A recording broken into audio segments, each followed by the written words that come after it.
All right, so last night I was reading Man and His Symbols by Carl Jung, and I'm only a couple pages into it, but immediately what comes across for me is the idea of your conscious mind and your subconscious mind, and how these are separate and what the relevance is behind them. And while I didn't really get to that yet, it kind of had me thinking, and I pretty much made this illustration about what I believe the sixth sense and the conscious and subconscious mind are and what they do and how that relates to the law of attraction.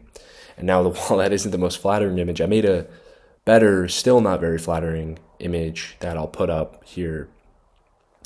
And it basically, at least for me, helped me kind of connect the dots between your conscious reality and your subconscious reality.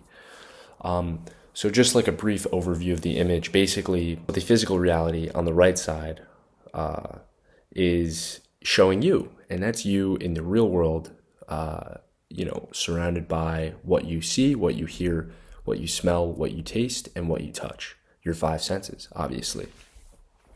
Now, our physical perceivable world is only limited to those five senses, the five things we can see, smell, taste, touch, hear. It's limited to those things. What's important to understand is that you have a sixth sense, and that is that gut feeling, that is that knowing, right? When you are so confident about something that you just have a feeling about it, you ever have that sensation? That is your sixth sense.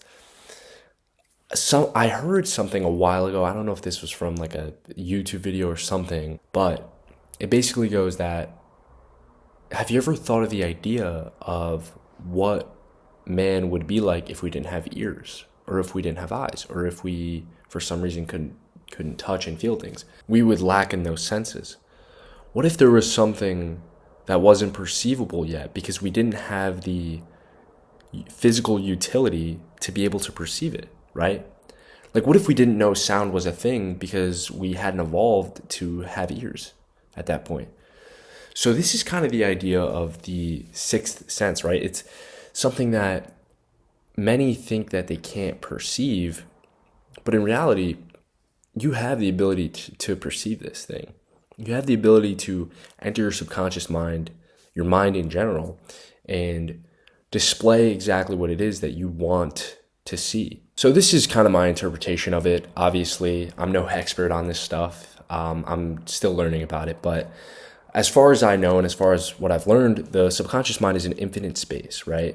And it is a reality. That's what you really need to understand, is that everything you think is real. You're bringing it to life with your thoughts. So it's important to really observe these thoughts and kind of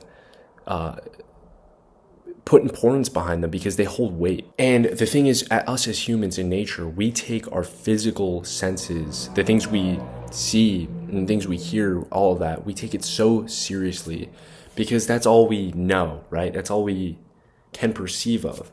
But in reality, the subconscious mind is so much deeper than that, but it goes off of what you see. But if you can fool the subconscious mind into seeing what you want your reality to be, then the subconscious mind will reflect that back into reality. So your subconscious mind feeds off of feelings. If you feel some certain way, your subconscious mind will reflect that back into reality. It is so powerful, right? You ever notice how when you think of a certain thing that maybe you hadn't thought of in a while, like for example, a type of car, right? And you start seeing that car more and more.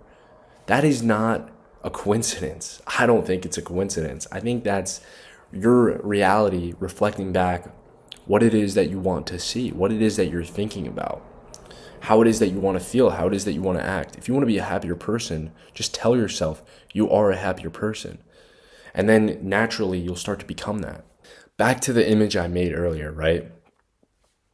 The image on the left, the subconscious reality, your subconscious mind cannot tell the difference between this subconscious realm and the physical realm. It does not know the difference. If you start to picture and imagine yourself with your dream life in the subconscious realm, it will reflect that into the physical realm, because that is exactly what it does. That's what it thinks. It matches that frequency. And that's the law of attraction in itself.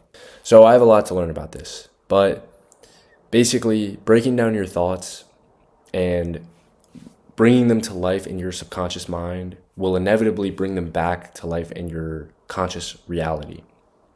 If you stay consistent with it and keep telling yourself that you are the things that you want to be, you'll get there in no time. Thank you for watching.